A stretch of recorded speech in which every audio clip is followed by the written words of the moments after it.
ਜੀਵਨ ਹੁਕਮੇ ਮਰਨਾ। जद हुक्म आ जाता है तो बहाना कोई भी बनता है। संसार तो मनुख चला जाता है, पर कुछ कारण ऐसे हुंदे ने जो बहुत दुख दिंदे ने। वो बिद कोई भी बनावे मालक वाहिगुरू, पर कानून इसे करके बने ने कि जिथे भी कोई जुल्म हुंदा है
ਉਹ ਸਾਡੀ ਬੇਟੀ ਜਾਂ ਛੋਟੀ ਭੈਣ ਕਹਿ ਲਓ ਗੁਰਪ੍ਰੀਤ ਕੌਰ ਨੂੰ ਸੱਚੀ ਸ਼ਰਧਾਂਜਲੀ ਦਿੰਦਿਆਂ ਹੋਇਆਂ ਇੱਕ ਵਾਰੀ ਸਾਰੇ ਹੀ ਗੱਜ ਕੇ ਆਖੋ ਸਤਨਾਮ ਸ੍ਰੀ ਵਾਹਿਗੁਰੂ। ਸੰਗਤ ਦੀ ਅਰਦਾਸ ਦੇਹੋ ਸੱਜਣ ਅਸੀਂ ਸੜੀਆਂ ਜੋ ਹੋਵੇ ਸਾਹਿਬ ਸੋ ਮੇਲ, ਬੜੀ ਬਰਕਤ ਰੱਖਦੀ ਹੈ। ਇਸ ਕਰਕੇ ਇੱਕ ਵਾਰੀ ਫਿਰ ਗੱਜ ਕੇ ਆਖੋ ਸਤਨਾਮ ਸ੍ਰੀ ਵਾਹਿਗੁਰੂ। ਸ਼ਬਦ ਮਰਹੁ ਫਿਰ ਜੀਵਹੁ ਸਦ ਹੀ, ਤਾਂ ਫਿਰ ਮਰਨ ਨਾ ਹੋਈ। ਕਹਿੰਦੇ ਸ਼ਬਦ ਕਰਕੇ ਮਰ ਜਾਓ ਫਿਰ ਹਮੇਸ਼ਾ ਲਈ ਜਿੰਦਾ ਹੋ ਜਾਓਗੇ, ਫਿਰ ਮਰਨਾ ਹੋਵੇਗਾ ਹੀ ਨਹੀਂ। ਇਹ ਕਿਹੋ ਜਿਹੀ ਮੌਤ ਹੈ ਸ਼ਬਦ ਕਰਕੇ ਮਰਨਾ? ਤਿੰਨ ਪ੍ਰਕਾਰ ਦੀ ਮੌਤ ਮੁੱਖ ਤੌਰ ਤੇ ਮੰਨੀ ਜਾਂਦੀ ਹੈ। ਪਹਿਲੀ ਮੌਤ ਹੈ ਸਰੀਰਕ ਮੌਤ। ਸਰੀਰਕ ਮੌਤ ਤੋਂ ਅੱਜ ਤੱਕ ਕੋਈ ਬਚ ਨਹੀਂ ਸਕਿਆ। ਰਾਣਾ ਰਾਵ ਨਾ ਕੋ ਰਹੇ ਰੰਗ ਨਾ ਤੁੰਗ ਫਕੀਰ, ਵਾਰੀ ਆਪੋ ਆਪਣੀ ਕੋਈ ਨਾ ਬੰਧੈ ਧੀਰ। ਸਰੀਰਕ ਮੌਤ ਕੀ ਹੈ? ਸਰੀਰ ਕਿਸੇ ਐਕਸੀਡੈਂਟ ਦੇ ਚ ਟੁੱਟ ਭੱਜ ਜਾਵੇ, ਜਾਂ ਰੋਗਾਂ ਸੋਗਾਂ ਦੇ ਕਰਕੇ ਖਤਮ ਹੋ ਜਾਵੇ, ਜਾਂ ਅਖੀਰ ਬੁਢਾਪੇ ਦੇ ਕਰਕੇ ਖਤਮ ਹੋ ਜਾਵੇ, ਅਸੀਂ ਕਹਿੰਦੇ ਹਾਂ ਕਿ ਬੰਦਾ ਮਰ ਗਿਆ। ਸਰੀਰਕ ਮੌਤ ਤੋਂ ਅੱਜ ਤੱਕ ਕੋਈ ਬਚ ਨਹੀਂ ਸਕਿਆ। ਹਕੀਮ ਲੁਕਮਾਨ ਹੋਇਆ ਹੈ ਜਿਸ ਦੇ ਬਾਰੇ ਕਿਹਾ ਜਾਂਦਾ ਹੈ ਕਿ ਦੁਨੀਆ ਦਾ ਐਸਾ ਕੋਈ ਰੋਗ ਨਹੀਂ ਜਿਸ ਦੀ ਦਵਾ ਇਹਦੇ ਕੋਲ ਨਾ ਹੋਵੇ। ਪਰ ਇੱਕ ਵਾਰੀ ਇਸੇ ਨੂੰ ਲੂਜ਼ ਮੋਸ਼ਨ ਲੱਗ ਗਏ, ਦਸਤ ਲੱਗ ਗਏ, ਸਾਰੀ ਦਵਾਈਆਂ ਵਰਤੀਆਂ ਗਈਆਂ ਪਰ ਕੋਈ ਅਸਰ ਨਾ ਹੋਇਆ। ਉਦੋਂ ਇਹਦੇ ਜੋ ਚੇਲੇ ਸਨ ਉਹ ਵਿਦਿਆ ਸਿੱਖਣ ਵਾਲੇ, ਉਹਨਾਂ ਨੇ ਕਿਹਾ ਕਿ ਹਕੀਮ ਜੀ ਕੀ ਇਹਨਾਂ ਦਵਾਈਆਂ ਨੂੰ ਸੁੱਟ ਦਈਏ, ਇਹਨਾਂ ਦਾ ਅਸਰ ਮੁੱਕ ਗਿਆ ਹੈ। ਉਸਨੇ ਸਭ ਨੂੰ ਨੇੜੇ ਬੁਲਾ ਲਿਆ, ਇੱਕ ਦਵਾ ਦੀ ਪੁੜੀ ਖੋਲੀ ਤੇ ਨੇੜੇ ਨਾਲੀ 'ਚ ਪਾਣੀ ਚੱਲਦਾ ਸੀ। ਉਸ ਤੁਰਦੇ ਚਲਦੇ ਪਾਣੀ ਉੱਤੇ ਜਦ ਦਵਾ ਸੁੱਟੀ, ਉਹਦਾ ਇਤਨਾ ਜ਼ਿਆਦਾ ਅਸਰ ਸੀ ਕਿ ਉਹ ਚੱਲਦਾ ਪਾਣੀ ਵੀ ਜੰਮ ਗਿਆ। ਉਦੋਂ ਉਹਨੇ ਕਿਹਾ ਕਿ ਵੇਖੋ ਇਹ ਦਵਾ ਦਾ ਅਸਰ ਨਹੀਂ ਮੁੱਕਿਆ ਹੈ, ਪਰ ਇੱਕ ਗੱਲ ਯਾਦ ਰੱਖਣਾ, ਰੋਗ ਉੱਤੇ ਤੇ ਦਵਾ ਦਾ ਅਸਰ ਹੋ ਸਕਦਾ, ਮੌਤ ਉੱਤੇ ਦਵਾ ਦਾ ਕੋਈ ਅਸਰ ਨਹੀਂ। ਹੁਣ ਮੌਤ ਆ ਗਈ, ਕੋਈ ਬਚਾ ਨਹੀਂ ਸਕਦਾ। ਜੇ ਅਸੀਂ ਉਸ ਬੱਚੀ ਭੈਣ ਨੂੰ, ਗੁਰਪ੍ਰੀਤ ਕੌਰ ਨੂੰ ਬਚਾ ਸਕਦੇ ਹੁੰਦੇ ਤੇ ਸ਼ਾਇਦ ਕਿਸੇ ਹਾਲ ਵਿੱਚ ਵੀ ਜਾਣ ਨਾ ਦਿੱਤਾ ਜਾਂਦਾ। ਪਰ ਹੁਣ ਵਿਛੋੜਾ ਪੈ ਗਿਆ ਹੈ। ਗੱਲ ਅਕਸਰ ਵੈਰਾਗ ਆ ਜਾਂਦਾ ਹੈ ਜਦ ਮਾਂ ਦਾ ਵਿਛੋੜਾ ਪੈਂਦਾ ਹੈ, ਤੇ ਅਕਸਰ ਐਸਾ ਹੁੰਦਾ ਹੈ ਕਿ ਅੰਦਰ ਤੱਕ ਦੁੱਖ ਨਾਲ ਬੰਦਾ ਭਰ ਜਾਂਦਾ ਹੈ। ਪਰ ਸਿੱਖ ਪੰਥ ਦੇ ਚ ਭਾਣੇ ਵਰਤਦੇ ਰਹੇ ਨੇ।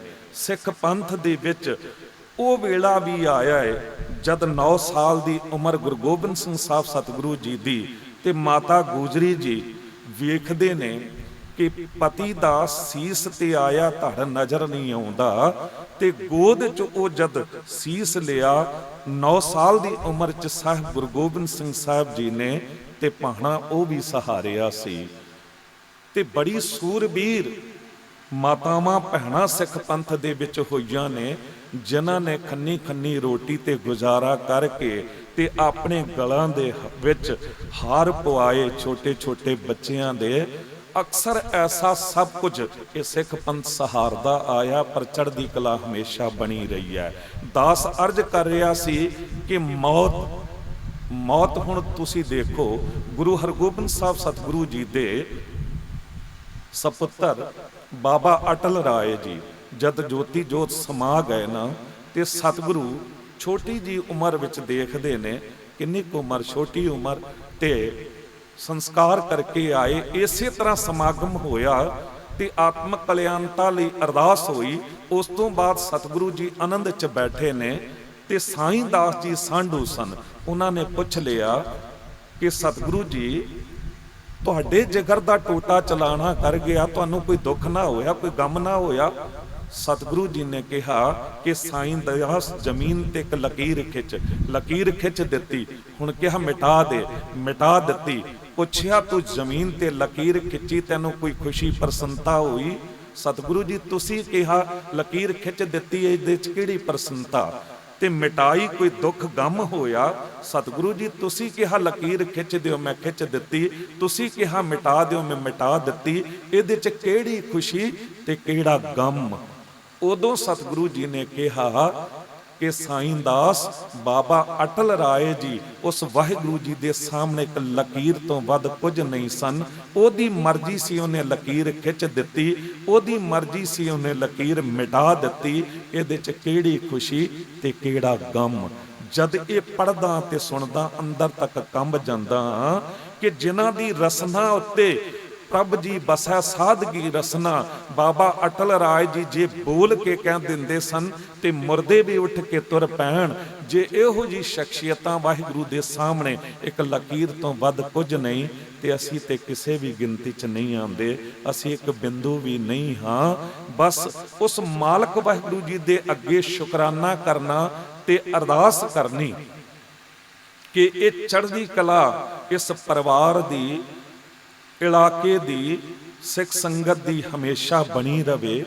ਮੈਨੂੰ ਇਹ ਗੱਲ ਕਹਿਣ 'ਚ ਕੋਈ ਗੁਰੇਜ਼ ਨਹੀਂ ਕਿ ਸਾਨੂੰ ਅੱਜ ਸਰਕਾਰਾਂ ਦੇ ਨਾਲ ਰਲ ਕੇ ਚੱਲਣਾ ਚਾਹੀਦਾ ਏ। ਸਰਕਾਰਾਂ ਦੇ ਨਾਲ ਸਾਂਝ ਰੱਖਣੀ ਚਾਹੀਦੀ ਹੈ। ਪਰਸਨਲ ਜਦ ਮੇਰੇ ਨਾਲ ਮੋਦੀ ਸਾਹਿਬ ਨੇ ਗੱਲ ਕੀਤੀ ਸੀ ਤੇ ਉਹਨਾਂ ਨੇ ਇਹ ਗੱਲ ਕਹੀ ਆਪ ਕਿ ਮੈਂ ਸਿੱਖਾਂ ਦਾ ਦੇਣਾ ਦੇ ਨਹੀਂ ਸਕਦਾ। ਜਦ ਐਮਰਜੈਂਸੀ ਲੱਗੀ ਸੀ ਉਦੋਂ ਉਹ ਕਹਿੰਦੇ ਸਿੱਖਾਂ ਨੇ ਮੇਰਾ ਬਹੁਤ ਸਾਥ ਦਿੱਤਾ ਸੀ। ਉਹਨਾਂ ਨੇ ਇਹ ਗੱਲ ਵੀ ਕਹੀ ਕਿ ਉਸ ਦੌਰਾਨ ਮੈਂ ਸਿੱਖ ਰੂਪ ਵਿੱਚ ਹੀ ਵਿਚਰਦਾ ਹੁੰਦਾ ਸੀ ਤੇ ਉਹਨਾਂ ਨੇ ਸਿੱਖ ਪੰਥ ਨਾਲ ਪਿਆਰ ਵੀ ਸਤਿਕਾਰ ਵੀ ਬਹੁਤ ਵਿਖਾਇਆ ਹੈ। ਤੁਸੀਂ ਵੇਖੋ 400 ਸਾਲਾ ਪ੍ਰਕਾਸ਼ ਗੁਰਪੁਰਬ ਤੇ ਆਪ ਤੁਰ ਕੇ ਸੀਸਗੰਜ ਸਾਹਿਬ ਆਏ, ਲਾਲ ਕਿਲੇ ਏਡਾ ਵੱਡਾ ਪ੍ਰੋਗਰਾਮ ਕੀਤਾ।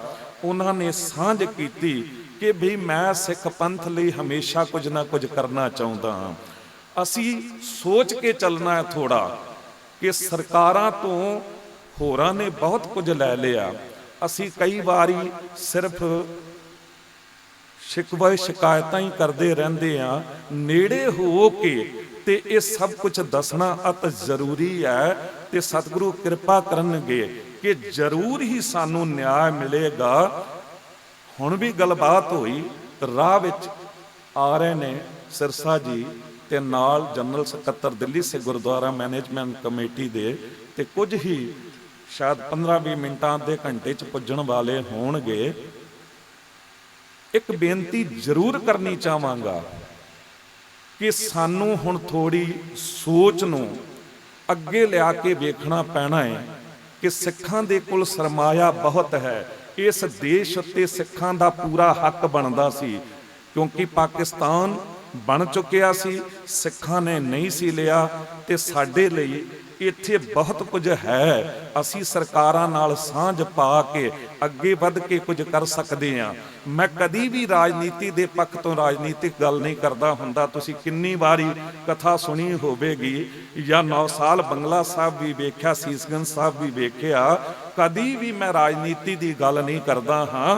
पर एक गल जरूर कहनी चाहांगा कि तुसीं देखो, जद यूपी दे विच हुण इलैक्शन होए पिछे ते कई पार्टियां सन, मुसलमान वीरां नूं कितनियां नूं टिकटां मिलियां, होरां नूं मिलियां, पर किसी पार्टी ने किसी सिख कैंडीडेट नूं एक भी टिकट नहीं दित्ती। पर बीजेपी ने उदों भी दित्ती सी, पिछले वारी भी बलदेव सिंह औलख मिनिस्टर भी रहे ते टिकट भी दित्ती गई। इस वारी भी एक सिख नूं टिकट दित्ती गई ते बलदेव सिंह औलख होना नूं मिनिस्टर भी बनाया गया। केंद्र दे विच भी पहला आलूवालिया जी नूं मिनिस्टर रखिया गया ते हुण पुरी जी नूं चंगे मंत्रालय दे के ते प्रधानमंत्री जी हमेशा नाल रखदे ने।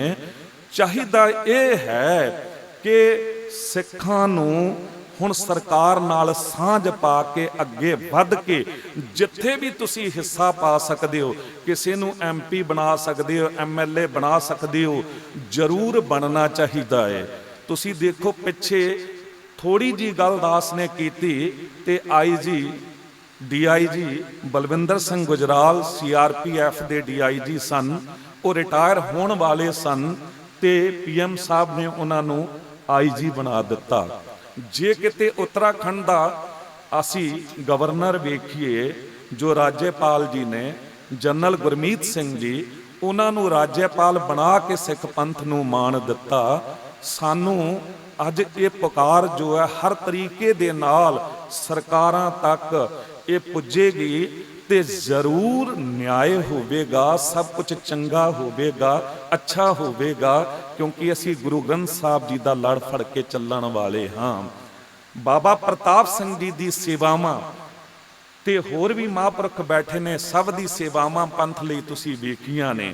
बाबा प्रताप सिंह जी ने जद उदों सेवावां दिल्ली आ के कीतियां ते अक्सर दास नाल सांझ हुंदी रही, बैठते रहे हाँ।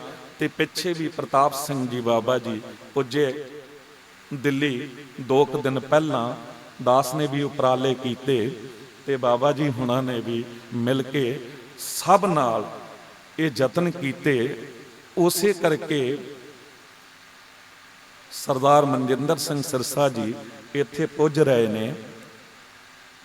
एक दो बारी मैनू सिख संगत विचों कईयां ने ताना मेहना थोड़ा जा मारिया कि सिरसा नूं उधर जाण दी की लोड़ सी।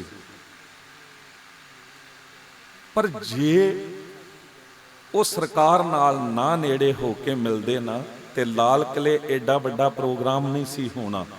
जो गुरु तेग बहादुर साहब जी दा मान, जो रुतबा, जो सीसगंज साहब तो गुरु दी बख्शिश नाल पूरी दुनिया दे च फैलिया। गुरु कृपा करे, गुरु साहब ये वड्डा असह ते अकह भाणा जो वरतिया है, ये मन्नण दा बल इस परिवार नूं बख्शण। जब नज़र मारदे आ 4 साहबजादियां दी उम्र किन्नी क सीगी, जद नज़र मारदे आ गुरु गोबिंद सिंह साहब सतगुरु जी, जो गुरु तेग बहादुर साहब जी वल वेखदे आ, 11 साल की उम्र गुरु हरगोबिंद साहब जी दी, गुरु अर्जन देव साहब जी शहीदी देण गए ने। ते सानू गुरुआं ने ये हिम्मत दिती हुई है ਤੇ ਅਸਹਿ ਤੇ ਅਕਹਿ ਭਾਣੇ ਸਹਿ ਕੇ ਵੀ ਚੜ੍ਹਦੀ ਕਲਾ 'ਚ ਰਹਿਣਾ ਏ। ਤੇ ਚੜ੍ਹਦੀ ਕਲਾ ਇਹ ਬਣੀ ਰਹਿਣੀ ਚਾਹੀਦੀ ਹੈ। ਗੁਰਦਾਸ ਸਿੰਘ ਤੇ ਇਹ ਬੱਚੀ ਗੁਰਪ੍ਰੀਤ ਕੌਰ ਜਦ ਦਾਸ ਦੇ ਘਰ ਆਏ ਸਨ ਪਿੰਡ ਦੀ ਸੇਵਾਵਾਂ ਨਿਭਾਉਂਦਿਆਂ ਹੋਇਆਂ, ਤੇ ਉਦੋਂ ਘਰ ਬੈਠੇ ਮੇਰੇ ਨਾਲ, ਤੇ ਅੱਜ ਤੱਕ ਮੈਂ ਉਸ ਬੱਚੀ ਉਸ ਭੈਣ ਨੂੰ ਨਹੀਂ ਭੁੱਲ ਸਕਿਆ ਹਾਂ। ਭੁੱਲ ਤੋਂ ਵੱਡੀ ਕੋਈ ਦੂਰੀ ਨਹੀਂ, ਯਾਦ ਤੋਂ ਵੱਡੀ ਕੋਈ ਨਜ਼ਦੀਕੀ ਨਹੀਂ। ਤੁਸੀਂ ਦੇਖੋ, ਬੰਦਾ ਸਕੂਟਰ ਕਾਰ ਦੀ ਚਾਬੀ ਚੁੱਕਦਾ, ਜੇਬ ਵਿੱਚ ਪਾ ਲੈਂਦਾ ਤੇ ਇੱਕ ਛਿਨ ਬਾਅਦ ਭੁੱਲ ਜਾਂਦਾ ਹੈ, ਰੌਲਾ ਪਾਉਂਦਾ ਚਾਬੀ ਕਿੱਥੇ, ਚਾਬੀ ਕਿਸੇ ਨੇ ਕਿਹਾ ਕਿ ਆਪਣੀ ਜੇਬ ਵਿੱਚ ਤਾਂ ਵੇਖੋ, ਕਹਿੰਦਾ ਮੇਰੀ ਜੇਬ ਵਿੱਚ ਕਿੱਥੇ ਹੈ, ਪਰ ਜਦ ਹੱਥ ਮਾਰਿਆ ਚਾਬੀ ਉੱਥੇ ਸੀ। ਭੁੱਲ ਵੱਡੀ ਦੂਰੀ, ਯਾਦ ਬਹੁਤ ਨਜ਼ਦੀਕੀ ਹੈ। ਜੇਬ ਤੋਂ ਨੇੜੇ ਹੋਰ ਕੀ ਚੀਜ਼ ਹੋ ਸਕਦੀ, ਪਰ ਭੁੱਲ ਵੱਡੀ ਦੂਰੀ ਬਣ ਜਾਂਦੀ ਹੈ। ਬੰਦਾ ਐਨਕ ਪਾ ਕੇ ਪੜ੍ਹ ਰਿਹਾ ਹੁੰਦਾ, ਆਪ ਹੀ ਮੱਥੇ ਉੱਤੇ ਕਰ ਲਈ ਤੇ ਭੁੱਲ ਗਿਆ, ਰੌਲਾ ਪਾਇਆ ਮੇਰੀ ਐਨਕ, ਚਸ਼ਮਾ ਕਿੱਥੇ, ਕਿਸੇ ਨੇ ਕਿਹਾ ਮੱਥੇ ਉੱਤੇ ਹੀ ਤਾਂ ਹੈ। ਅੱਖ ਤੋਂ ਮਸਤਕ ਦੀ ਦੂਰੀ ਕਿੰਨੀ ਕੁ ਹੈ, ਪਰ ਭੁੱਲ ਵੱਡੀ ਦੂਰੀ, ਯਾਦ ਬਹੁਤ ਨਜ਼ਦੀਕੀ ਬਣ ਜਾਂਦੀ ਹੈ। ਇਸ ਕਰਕੇ ਗੁਰਪ੍ਰੀਤ ਕੌਰ ਜੋ ਕੰਮ ਸੇਵਾਵਾਂ ਕਰ ਗਏ ਨੇ ਉਹ ਭੁਲਾਈਆਂ ਨਹੀਂ ਜਾ ਸਕਦੀਆਂ, ਤੇ ਕੋਈ ਉਹਨਾਂ ਨੂੰ ਨਹੀਂ ਭੁੱਲੇਗਾ। ਇਸ ਕਰਕੇ ਬੇਸ਼ੱਕ ਉਹ ਸਾਡੇ ਤੋਂ ਦੂਰ ਗਏ ਨੇ, ਪਰ ਯਾਦਾਂ 'ਚ ਹਮੇਸ਼ਾ ਰਹਿਣਗੇ। ਮਾਂ ਦੀ ਜਗ੍ਹਾ ਕੋਈ ਲੈ ਨਹੀਂ ਸਕਦਾ। ਗੱਲ ਕਹਿ ਕੇ ਸਮਾਪਤੀ ਕਰਾਂ। ਮਾਂ ਨੂੰ ਰੱਬ ਦੀ ਜਗ੍ਹਾ ਦਿੱਤੀ ਗਈ ਹੈ। ਬੱਚੇ ਨੂੰ 4 ਮਹੀਨੇ ਦੇ ਤੇ 6 ਸਾਲ ਦੀ ਬੱਚੀ ਨੂੰ ਮਾਂ ਦਾ ਵਿਛੋੜਾ ਪਿਆ ਹੈ। ਗੁਰੂ ਗ੍ਰੰਥ ਸਾਹਿਬ ਜੀ ਦੇ 'ਚ ਕਹਿਣਾ, ਰਾਮਈਆ ਹੋਂ ਬਾਰਿਕ ਤੇਰਾ, ਕਾਹੇ ਨਾ ਖੰਡਸ ਔਗੁਣ ਮੇਰਾ। ਰਾਮ ਪਲਸ ਮਈਆ, 2 ਸ਼ਬਦਾਂ ਨੂੰ ਜੋੜ ਕੇ ਭਗਤ ਜੀ ਨੇ ਕਿਹਾ ਕਿ ਮਾਲਕ ਵਾਹਿਗੁਰੂ, ਮੈਂ ਤੈਨੂੰ ਬੇਸ਼ੱਕ ਨਹੀਂ ਵੇਖਿਆ, ਪਰ ਮੈਂ ਆਪਣੀ ਮਾਂ ਨੂੰ ਵੇਖਿਆ ਏ, ਤੇ ਮੈਨੂੰ ਇਉਂ ਲੱਗਿਆ ਤੂੰ ਬਿਲਕੁਲ ਮੇਰੀ ਮਾਂ ਵਰਗਾ ਹੈ, ਤੂੰ ਬਿਲਕੁਲ ਮੇਰੀ ਮਾਂ ਵਰਗਾ ਹੈ। ਮਾਂ ਦੀ ਤੁਲਨਾ ਗੁਰੂ ਨਾਲ ਕੀਤੀ ਗਈ, ਗੁਰਦੇਵ ਮਾਤਾ ਗੁਰਦੇਵ ਪਿਤਾ। ਮਾਂ ਦੀ ਤੁਲਨਾ ਰੱਬ ਨਾਲ ਕੀਤੀ ਗਈ, ਤੂੰ ਮੇਰਾ ਪਿਤਾ, ਤੂੰ ਹੈ ਮੇਰਾ ਮਾਤਾ, ਤੂੰ ਮੇਰਾ ਬੰਧਪ, ਤੂੰ ਮੇਰਾ ਭਰਾਤਾ। ਮਾਂ ਦਾ ਦੇਣਾ ਅਸੀਂ ਕਦੀ ਦੇ ਨਹੀਂ ਸਕਦੇ। ਮਾਂ ਮੌਤ ਦੇ ਦਰਵਾਜ਼ੇ ਤੋਂ ਲੰਘ ਕੇ ਜਨਮ ਦਿੰਦੀ ਹੈ, ਰਾਤਾਂ ਜਾਗ ਜਾਗ ਕੇ ਪਾਲਦੀ ਪੋਸਦੀ ਹੈ, ਆਪਣੇ ਖੂਨ ਵਿੱਚੋਂ ਸਿੰਜਿਆ ਹੁੰਦਾ ਹੈ, ਸਾਰੇ ਘਰ ਨੂੰ ਭੋਜਨ ਕਰਾਉਂਦੀ ਹੈ, ਲੰਗਰ ਛਕਾਉਂਦੀ। ਜਦ ਆਪਣੀ ਥਾਲੀ ਲੈ ਕੇ ਬੈਠੀ, ਹਾਲੇ ਬੁਰਕੀ ਤੋੜ ਕੇ ਮੂੰਹ 'ਚ ਪਾਈ, ਬੱਚੀ ਜਾਂ ਬੱਚੇ ਨੇ ਗੰਦਗੀ ਕਰ ਦਿੱਤੀ, ਘਰ ਦੇ ਹੋਰ ਜੀ ਬੇਸ਼ੱਕ ਦੂਰ ਹਟ ਗਏ, ਪਰ ਮਾਂ ਮੂੰਹ ਦੇ 'ਚ ਬੁਰਕੀ ਹੈ, ਥਾਲੀ ਛੱਡ ਦਿੱਤੀ, ਬੱਚੀ ਜਾਂ ਬੱਚੇ ਨੂੰ ਚੁੱਕਿਆ, ਜਾ ਕੇ ਉਹਦੀ ਗੰਦਗੀ ਧਵਾ ਰਹੀ ਹੈ, ਨਾਲ ਉਹਦਾ ਮੂੰਹ ਚੁੰਮ ਰਹੀ ਹੈ। ਉਹਨੂੰ ਘਿਰਣਾ ਨਹੀਂ ਆਉਂਦੀ, ਉਹਨੂੰ ਗਿਲਾਨੀ ਨਹੀਂ ਆਉਂਦੀ। ਸੋ ਮਾਂ ਦਾ ਵਿਛੋੜਾ ਬੱਚਿਆਂ ਨੂੰ ਪਿਆ ਹੈ, ਤੇ ਮਾਂ ਦੀ ਜਗ੍ਹਾ ਕੋਈ ਲੈ ਨਹੀਂ ਸਕਦਾ। ਹਾਂ, ਗੁਰੂ ਵਾਹਿਗੁਰੂ ਜ਼ਰੂਰ ਲੈ ਸਕਦਾ ਏ।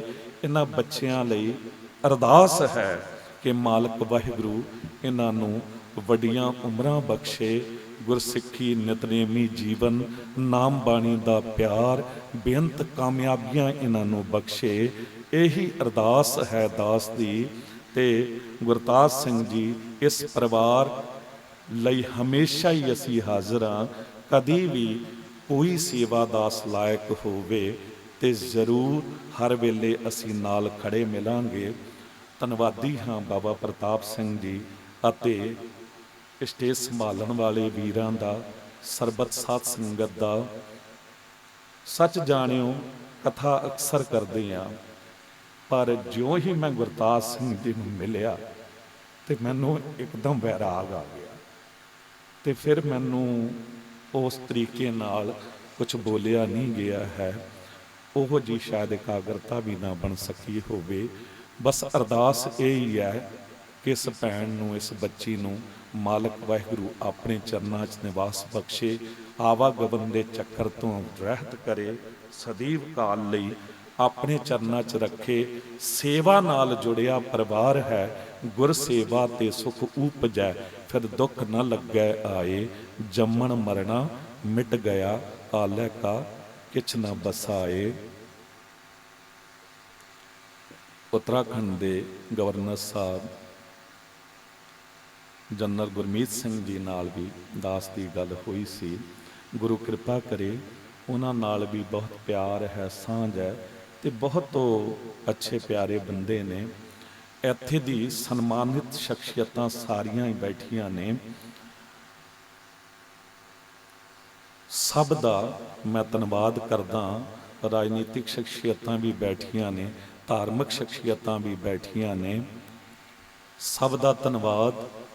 ਐਜ਼ ਏ ਹੈਡ ਗ੍ਰੰਥੀ ਗੁਰਦੁਆਰਾ ਸੀਸ ਗੰਜ ਸਾਹਿਬ, ਸਾਂਝੇ ਤੌਰ 'ਤੇ ਆਪ ਸਭ ਲਈ ਅਰਦਾਸ ਹੈ, ਪਰਿਵਾਰ ਲਈ ਅਰਦਾਸ ਹੈ। ਤੇਗ ਬਹਾਦਰ ਸਿਮਰੈ ਹਰ ਨੌ ਨਿਧ ਆਵੈ ਧਾਏ, ਸਭ ਥਾਈ ਹੋਏ ਸਹਾਏ। ਬੁਲਾਓ ਫਤਿਹ। ਵਾਹਿਗੁਰੂ ਜੀ ਕਾ ਖਾਲਸਾ, ਵਾਹਿਗੁਰੂ ਜੀ ਕੀ ਫਤਿਹ।